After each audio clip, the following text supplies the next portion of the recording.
নমস্কার, আমি ডক্টর মনোজেন্দ্র নারায়ণ ভট্টাচার্য। আজকে না একটা খুব কমন টপিক নিয়ে আলোচনা করব। কিন্তু এই টপিকটা হয়তো অনেকেই আম এর মধ্যে দিয়ে গেছেন কিংবা বাড়ির লোক হয়তো গেছে।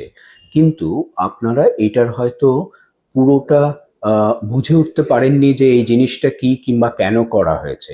এই জিনিসটাকে আমরা বলি ট্র্যাকিওস্টমি। আজকে ট্র্যাকিওস্টমি জিনিসটা কি?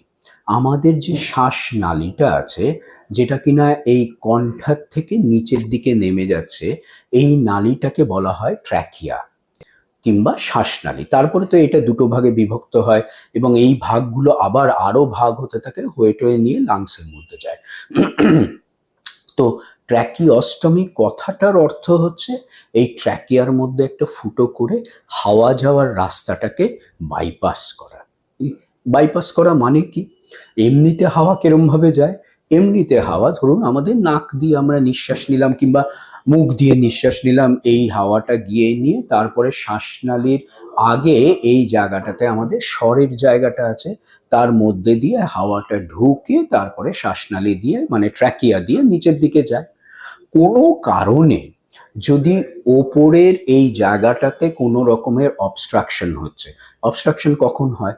ধরুন কোনো টিউমার হলো, সেইটা হাওয়া যাওয়ার রাস্তাটাকে অবস্ট্রাক্ট করে দিচ্ছে, কিংবা ধরুন আমাদের যে এখানে স্বরযন্ত্র আছে, ল্যারিংস আছে, সেইখানে ভোকাল কর্ডস আছে, সেই ভোকাল কর্ডসগুলো কোনো কারণে প্যারালিসিস হয়ে গেল, কিংবা ধরুন আমাদের কোনো ওপরে এমন একটা অপারেশন করতে হলো যে জায়গাটাতে হাওয়া যাওয়ার রাস্তাটাকে আমরা একটু সিকিওর করে রাখি, না হলে হাওয়া যাওয়ার রাস্তাটা মাঝখানে পড়ে যায় অপারেশনের সময়, এবং হাওয়া যাওয়ার রাস্তা তো একটাই, সেটা যদি কোনোভাবে বন্ধ হয়ে যায়, বুঝতে পারছেন, আপনার যদি নিঃশ্বাস বন্ধ হয়ে গেল, তাহলে তো সেই মানুষ তো আর বেঁচে থাকবে না।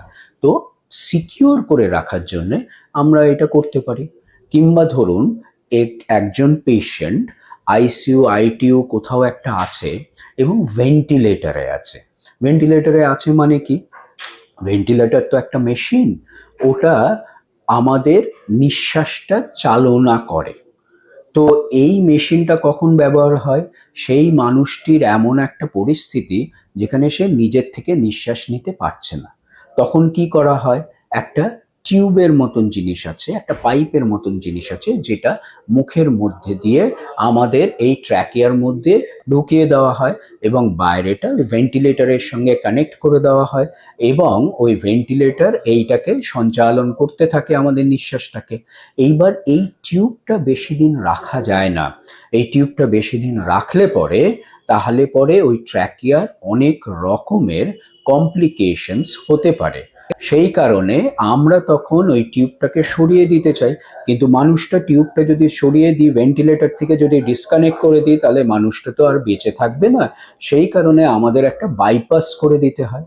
তো এই যে নানাবিধ কারণ, যেরকম আমি টিউমার বললাম, যেরকম কোনো অপারেশন করতে গেলে যদি আমাদের শ্বাসনালীতে মাঝখানে আসে, কিংবা ভোকাল কর্ড প্যারালাইসিস হয়ে আছে, কিংবা এমন একটা স্ট্রোক হয়ে গেল যে নিজে শ্বাস নিতে পারছে না সেই জায়গাটাতে, কিংবা তাকে ভেন্টিলেটরে বেশ কিছুদিন রাখতে হবে, এইসব ক্ষেত্রে আমরা ট্র্যাকিওস্টমি করতে থাকি।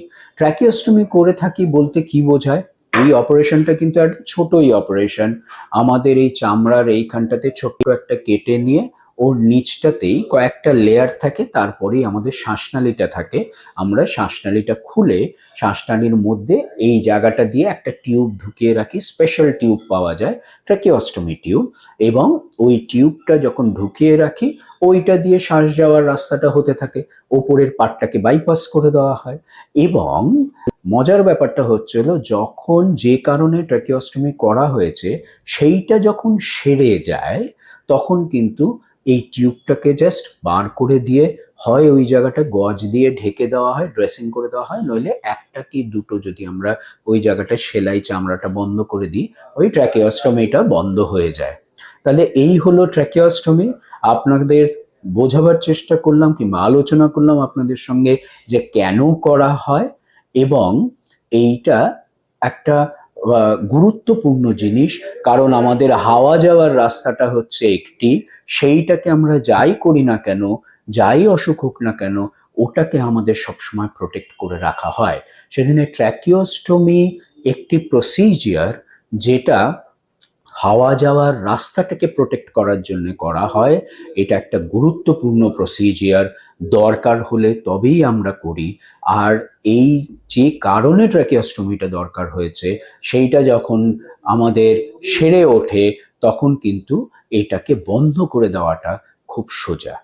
ট্র্যাকিওস্টোমি যখন হয়ে থাকে সেই কয়েকটা দিনের জন্য সেই মানুষটির কথা বলতে হয়তো অসুবিধা হয়, কিন্তু এটা একটা সাময়িক সময়ের জন্যে। ট্র্যাকিওস্টোমিটাকে যেই আমরা সারিয়ে ফেলি তাহলে কিংবা ওটাকে বন্ধ করে দিই ওই টিউবটা, আবার সেই মানুষটি আগের মতনই সব কিছু খাওয়া দাওয়া কথা বলা সব করতে পারে।